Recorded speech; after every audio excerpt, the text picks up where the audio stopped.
Hello and thanks for joining me on this video. Today we're going to learn how to craft the most powerful story you can possibly craft if you're a coach and you want to speak from the stage to do several things. To attract clients without selling, to make people feel like your story is their story, thereby creating rapid, powerful, and deep know, like, and trust with the audience, and to position yourself as the obvious, the only, the of course it's you go-to expert for whatever it is that you do, without ever having to resort to anything kind of icky feeling, salesy, manipulative, nothing like that. It's a deliberate way to share your story with real transparency, real vulnerability, and real honesty, and do it in such a way that all of those things are accomplished. I call this the question mark story model. The question mark story model. And it is the culmination of literally years of work that I have put in, and it is incredibly powerful. So I'm glad you're here. You're going to want to get a pen. You're going to want to get some paper, some way to take notes, because we're going to go through a lot, and very little of it is superficial or lightweight. So be ready, be prepared, and let's do this. All right. First of all, what do we need in a great story? What does a great story have? Now, everybody talks about the hero's journey, right? The hero's journey. And then we hear about it again. The hero's journey. Everybody is talking about the hero's journey all the time. Heroes, heroes, heroes, heroes, journey, journey, journey. But what they're missing is what it takes to make the hero's journey, which is your story, meaningful to other people. Now, here's where it gets kind of cool. In order to make the hero's journey powerful and have context and buy-in from people, you need a couple of other things. One of those things you need is to understand what your pinnacle story is. What is a pinnacle story? Well, a pinnacle story is the story of the moment, the one single moment, okay? Not one of many moments, but the one single moment in your life that changed your trajectory and set you on the path that we understand as the hero's journey, right? We don't just get born and do a hero's journey, right? And that's why it's so, it doesn't work as well as people expect it to. It's misunderstood. It's incomplete.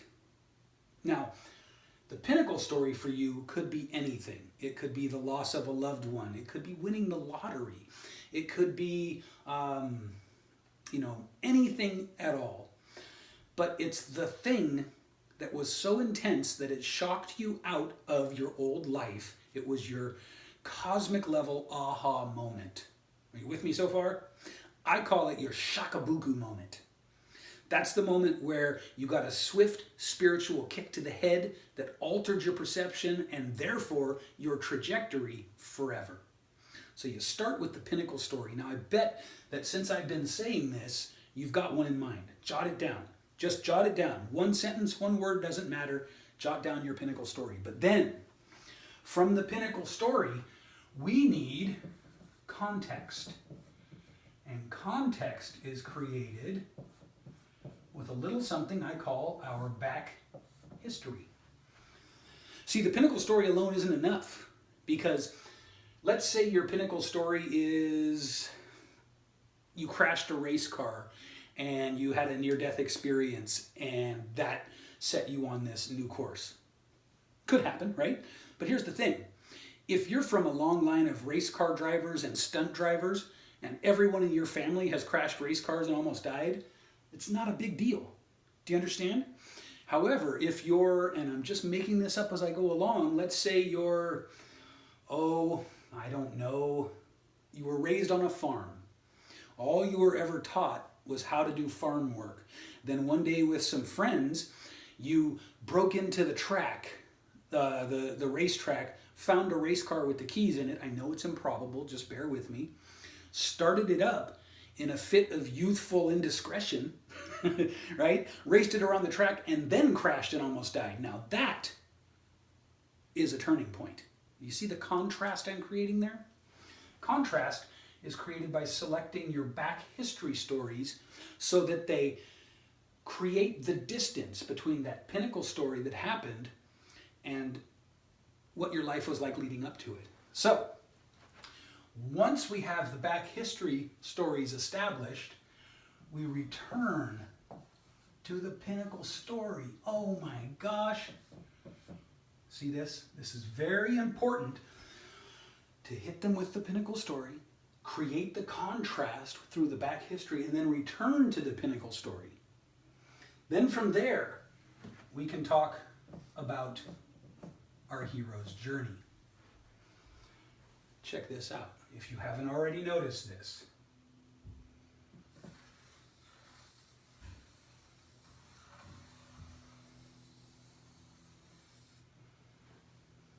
What do we have there? It's a question mark, almost. We need one more thing for it to truly be the question mark story model. We need to have what I call breakthrough and lessons learned. This is a summary. It's a summarizing, a recapping, and what you have learned from all of this experience. Here's a hint. What you've learned, lessons learned, is going to be what you do. What you've learned explains what you do, and all of this explains how you got there and why you do it. Right? So, lessons learned is what do you do now? After your breakthrough, what do you do? And your hero's journey, your pinnacle story, your back history, and your pinnacle story are all going to establish how you got there, the process, how you started off in this direction and then shifted.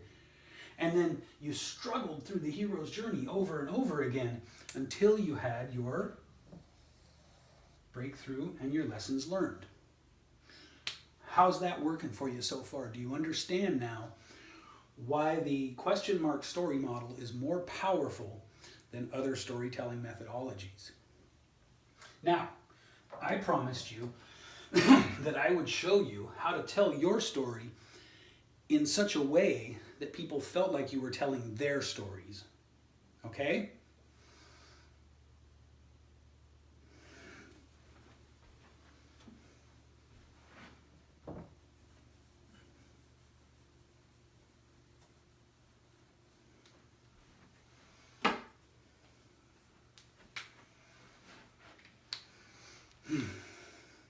All right, so we need to understand a few things about how to craft a story once we have the structure of the story created.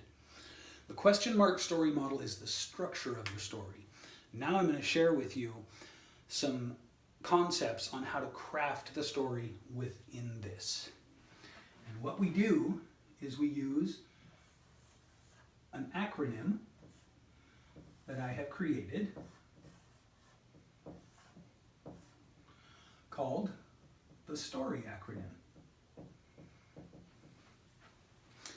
STORY stands for structure, tension and release, offering rich details, revealing universals through your specifics, and being yourself. Structure, tension, offer, reveal, be yourself. Story. So the S is the question mark. That is the structure. Here we have the structure. Then we move on to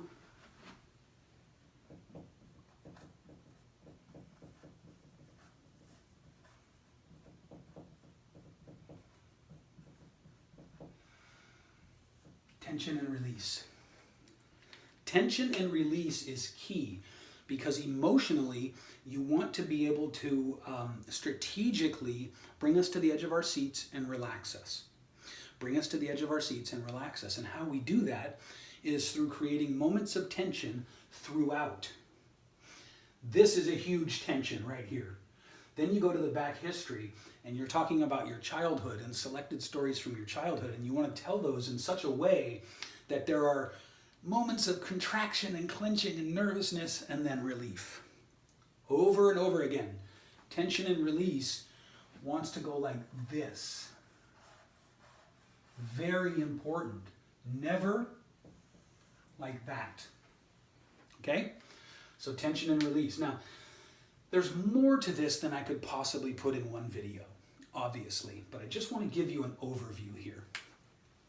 Now we've created a little bit of tension and release here and there throughout the story that we're telling, so that at all these little points, people are feeling tense and then relaxed.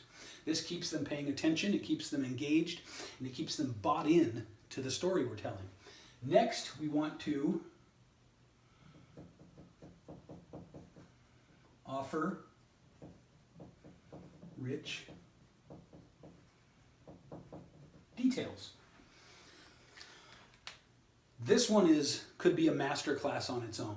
This one and the R. But just to go a little bit into it, offering rich details is about knowing how to craft certain moments of your story so that they have sensory-rich details. I'm going to say that again for you. Sensory-rich details in them. What does that mean? It means details that evoke sight, taste, touch, sound, or feeling. A good sensory-rich detail will have at least 2 senses in it. And the ways that you can create these are as numerous and as unique as there are people telling stories. But you've got to be able to tap into senses in your details. Now, the reason we do this is because when we start to talk about the 5 senses, we trigger a different part of the brain, and we can deliberately begin to cascade what I call doses.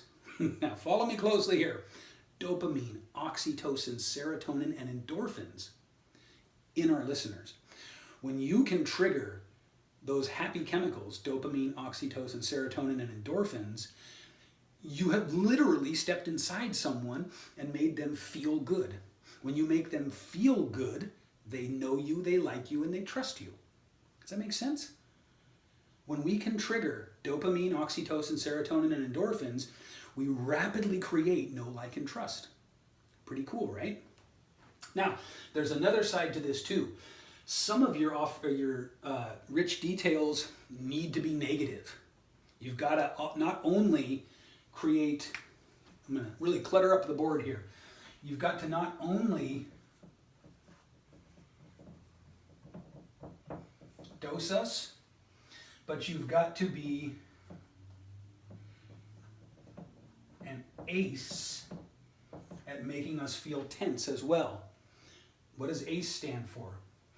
It stands for adrenaline, cortisol, and epinephrine. Pretty cool, right? So you've got to be able to dose us with happiness, and you've got to be an ace at making us feel uncomfortable. And you've got to be able to deliberately sort of juxtapose these 2 things back and forth in the story.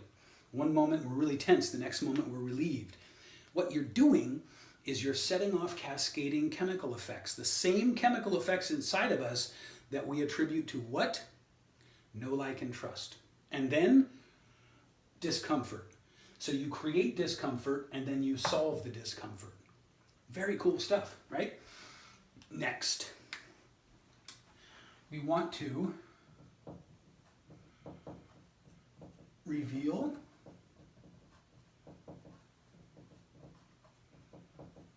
universals through our specifics. What does that mean?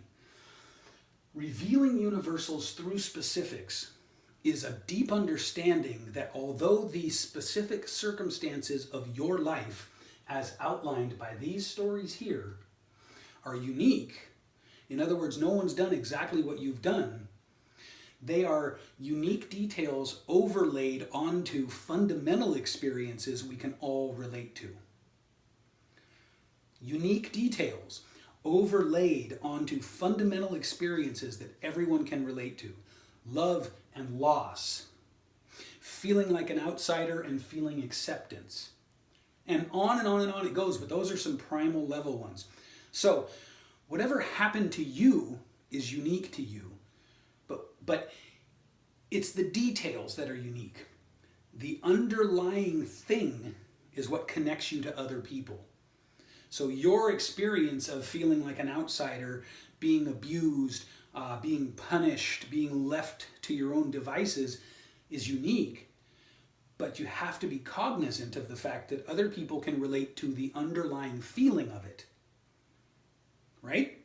And so you've got to do what I call building verbal conceptual bridges between your details of your story and the underlying experiences that everyone can relate to. Now I'm just going to clutter up the board a little bit more here because I want you to remember this.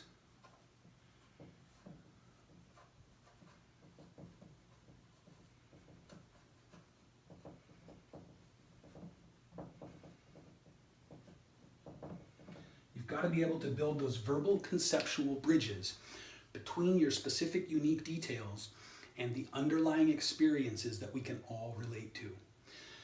To the extent that you can do this, you can make other people feel like your story is their story.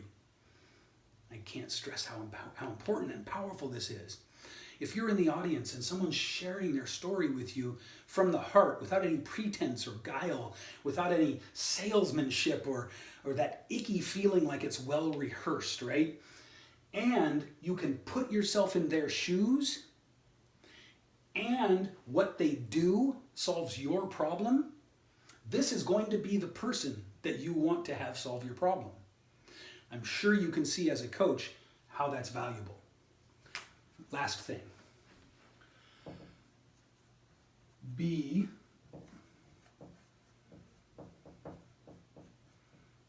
yourself. I fudged the acronym here to make it work because STORB would be dumb. But I'm sure that you'll grant me leniency on that one little fudge to make it a clean acronym like this. Be yourself is a combination. It's the result of 3 ongoing practices and how they show up when you speak on stage. What we don't want to do is strive for authenticity, because authenticity, first of all, is overused, it's been perverted, and it no longer means the same thing it once meant. Very important to understand that. So instead, I suggest that you try self-awareness, and what I mean by that is you're always sort of just checking in with yourself, and you're looking at yourself honestly and appraisingly, and you're just sizing yourself up. Self-awareness. Courage. Courage is when you find parts of yourself that you don't necessarily like anymore, or that don't serve you anymore, or that somehow are incongruent with who you now are. And just leaning into them and being curious about them, rather than thinking you have to somehow pull them up by the root. So,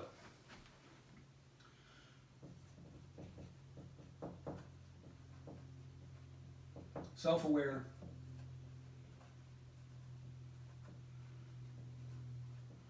courageous. Last, with judiciousness and with taste and with awareness, don't be afraid to be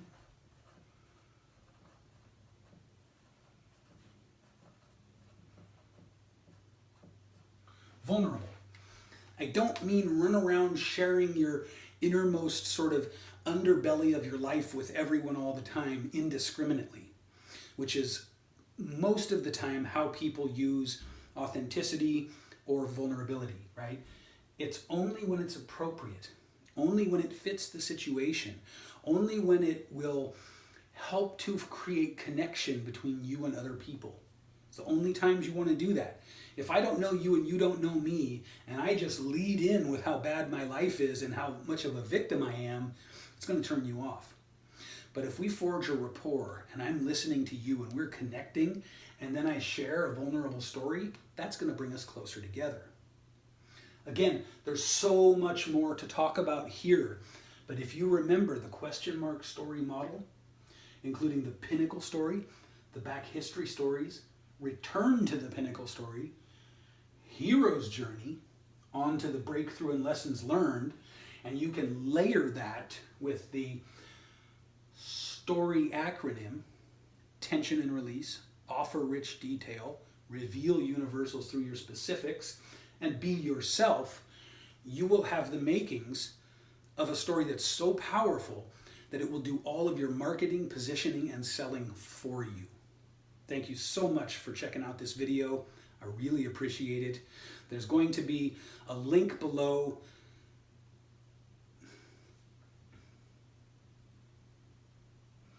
Once you've watched the video, be sure to check the link below for a special offer that I have just for you, just for now. This offer only shows up once and then it goes away. Thanks very much.